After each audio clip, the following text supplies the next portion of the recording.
জয় হিন্দ দোস্ত মাহমুদুল ফেচেলিৰ স্বাগতম জনাইছোঁ পুনৰ এটা নতুন ভিডিঅ'তে।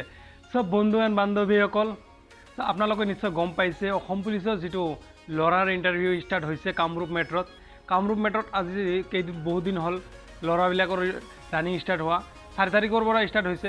আৰু নিশ্চয় আপোনালোকে গমো পাইছে, বহুতে গম পাইছে যে ৱেটটো কিমান লাগে। বহুতৰ ৱেটৰ প্ৰব্লেম হৈ আছিল। আজি মই ৱেটৰ প্ৰব্লেমটো সলভ কৰিম। আজি মই কৈ দিম যে ৱেটটো কিমান লাগে আৰু কিমান হ'লে একসেপ্ট কৰিব, মানে A to Z মই কৈ দিম। সো ভিডিওটো শেষলৈকে চাব, স্কিপ নকৰি। যদি এবি ইউবিত এপ্লাই কৰিছে তো ভিডিওটো মনোযোগেৰে চাব, আৰু যদি ৱেট কম আছে তেন্তে ভিডিওটো ভালকৈ চাব।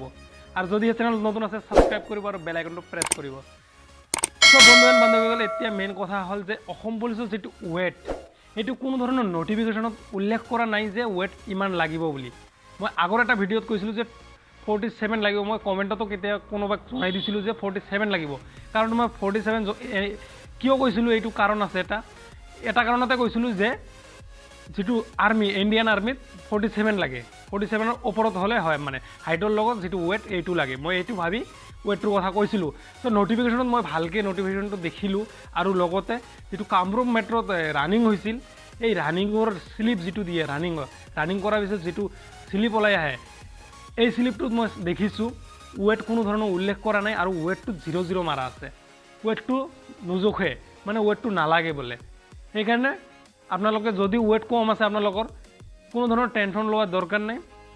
ৱেটটো নোজোখে, ভালকৈ ৰানিং কৰক। কোনোবাই এনেকুৱা ভাবি আছে যে ৰানিং কৰিলে বেছি, 2 টাইম ৰানিং কৰিলে ৱেটটো কমি যাব। কোনোবাৰ 47 হৈ আছে, কোনোবাৰ 46 হৈ আছে, সেইকাৰণে ভয়তে ৰানিং নকৰে। চ' বন্ধু বান্ধৱীসকল, মই আজি কৈছোঁ ৰানিং 2 টাইম কৰক বা 3 টাইম কৰক, কথা নাই। ৰানিঙৰ ৱেটটো যিটো, তোমালোকৰ নিজৰ ৱেটটো যিটো, এইটো কমি গ'লেও একো টেনশ্যন নাই, কাৰণ অসম পুলিচৰ ৱেট নোজোখে। মই শ্লিপখনত চাইছোঁ, আৰু যদি আপোনালোকৰ যদি চাব ইচ্ছা কৰে তেন্তে মই মোক ইনষ্টাগ্ৰামত মেছেজ কৰিব, মই পঠাই দিম।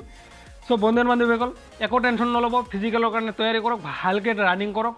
1 টাইম যদি কৰি আছে 2 টাইম কৰক, কাৰণ বহুত ল'ৰা ছোৱালী আছে যে মোৰ ৱেট কম হ'ব ৰানিং বেছি কৰিলে। এইটো কথা নহয়। এইটো কথাটো 1 নম্বৰ কথা এইটো হয়, আৰ্মিত 47 লাগে, বেলেগতো 47 লাগে, পেৰামিলিটাৰীতো 47 লাগে। চ' পুলিচত কিয় বা ৱেটটো জোখা নাই। চ' মোৰো ভাল লাগিছে যে ৱেটটো জোখা নাই, বহুতৰো ৱেট কম হৈ আছে। সেইকাৰণে এতিয়া একো টেনশ্যন নকৰি, টেনশ্যন নলৈ বিন্দাছ ৰানিং কৰক। ৱেট কমি যায় যাব দিয়ক, ৰানিংটো ভালকৈ কৰক। চ' এয়াই মই কৈছোঁ যে ৱেটটো ভালকৈ নোজোখে তাতে, মানে ভালকৈ মানে ৱেটটো নোজোখেই তাতে, ৱেটৰ টেনশ্যন লোৱাৰ দৰকাৰ নাই। চ' বন্ধু বান্ধৱীসকল, ভালকৈ প্ৰেক্টিছ কৰক। আশা ৰাখিছোঁ আপোনালোকৰ ৰানিং ভাল হ'ব। চ' ভিডিঅ'টো ভাল লাগিলে যদি অলপ হেল্প হয় তেন্তে লাইক কৰিব আৰু শ্বেয়াৰ কৰিব। জয় হিন্দ, জয় অসম।